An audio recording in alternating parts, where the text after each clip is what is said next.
Imagine a world drowning in darkness. Empires ruled with iron fists. The poor were crushed beneath the rich.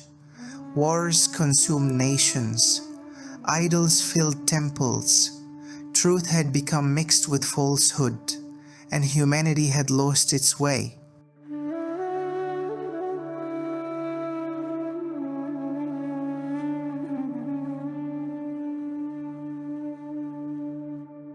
In the deserts of Arabia, daughters were buried alive.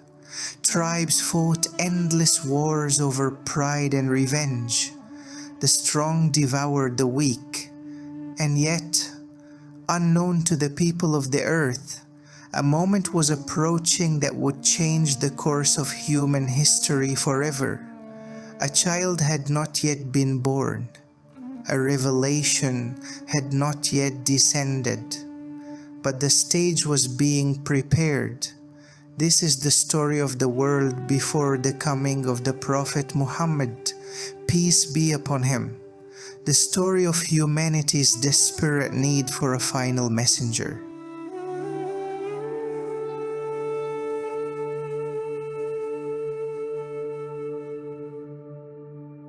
"14 centuries ago, before Islam, before the Qur'an, before the rise of a civilization that would transform the world, humanity stood at a crossroads to understand the mission of Muhammad, peace be upon him. We must first understand the world he came to save.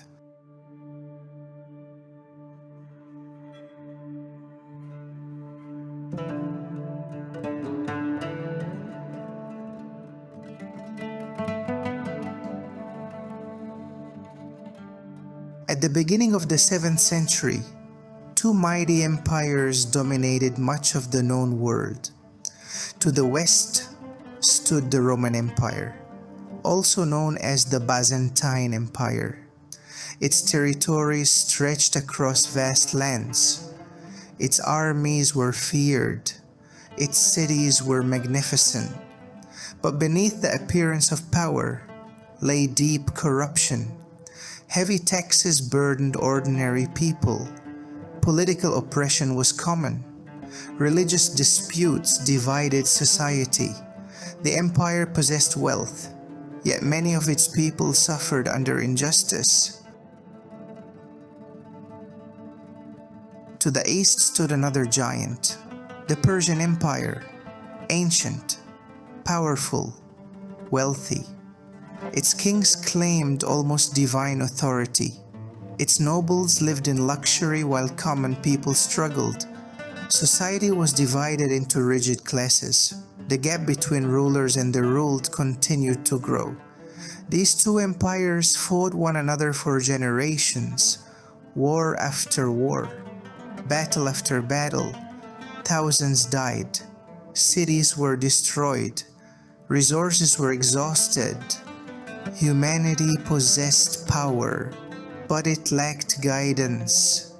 The world had become materially advanced, but spiritually bankrupt.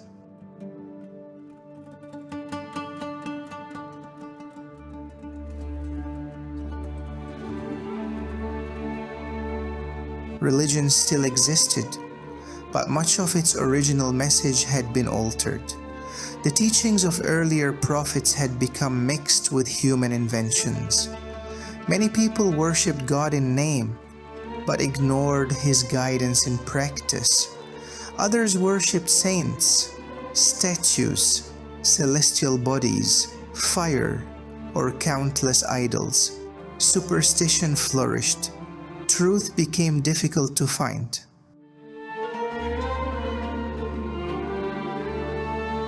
Many sincere people searched for answers. They longed for guidance. They sensed something was wrong, but they did not know where to turn. Across continents, humanity waited. Without realizing it, they were waiting for the final prophet. The prophet whose message would not belong to one tribe, one city, or one nation, but to all of mankind.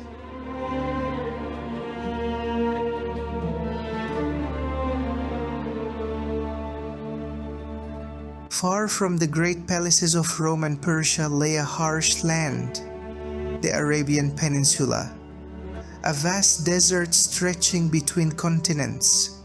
Its people were known for courage, generosity, loyalty, and eloquence.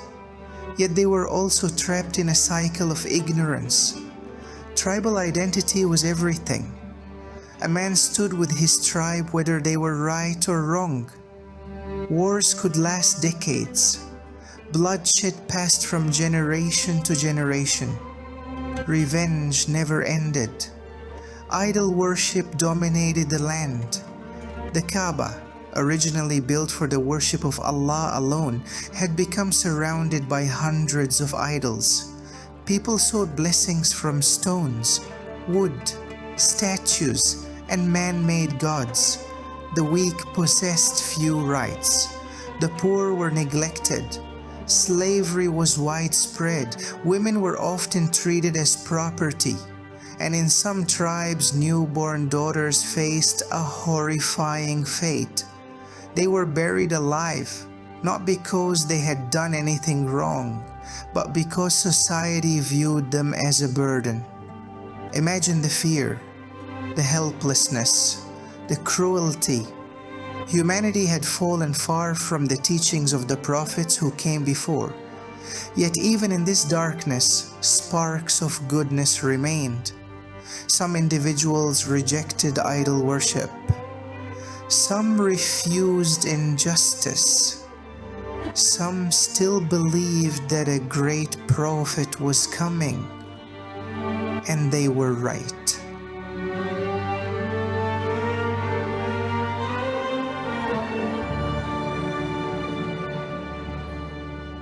History rarely changes overnight.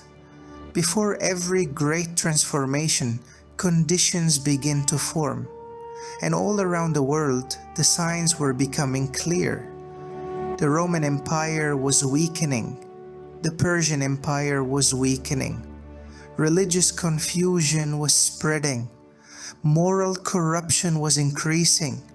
People were searching for meaning, searching for justice, searching for truth. The old systems could no longer provide answers. Humanity was ready for a new beginning, ready for divine guidance, ready for a messenger whose life would become an example for all generations, a messenger whose teachings would unite races, tribes, and nations, a messenger whose influence would extend far beyond Arabia. The world did not know it, but history was about to change forever.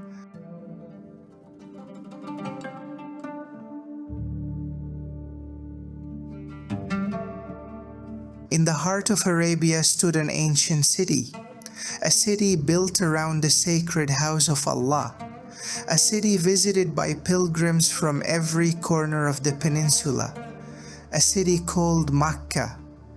Within that city, a remarkable chain of events had already begun. A sacred well had been rediscovered.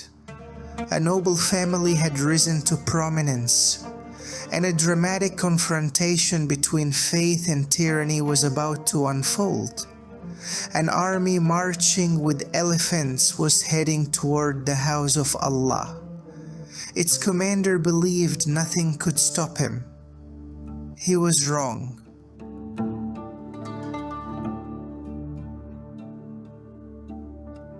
In our next episode, we witness the rediscovery of Zamzam, the rise of Abdul Muttalib, and the extraordinary events of the Year of the Elephant, the year that would announce the arrival of a child destined to change the world forever.